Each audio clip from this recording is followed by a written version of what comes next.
Greetings and welcome to PinballHelp. Mike here. So today I'm still working on this Gottlieb Raven. I thought I had gotten this thing working. It was running beautifully for a while, and then it just started malfunctioning again. And let me show you what it's doing. Turn the game on.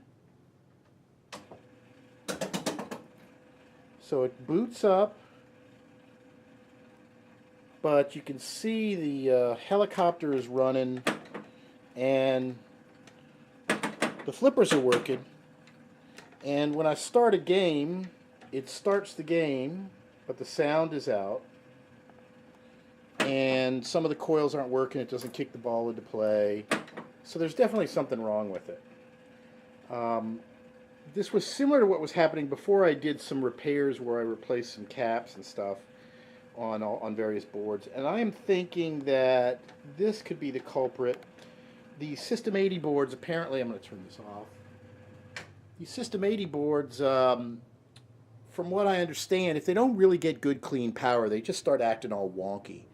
And this game is just doing such weird stuff. I'm going to assume that it's a power issue still. And while I was able to get it working for a little while, it started hiccuping again. So whatever the problem is has not been solved. So my thought is, I'm just going to replace this power supply rather than rebuild it, because these power supplies are available and they're not that much less expensive than just, all the hassle. So let me show you what I got. I picked up one of these. This is a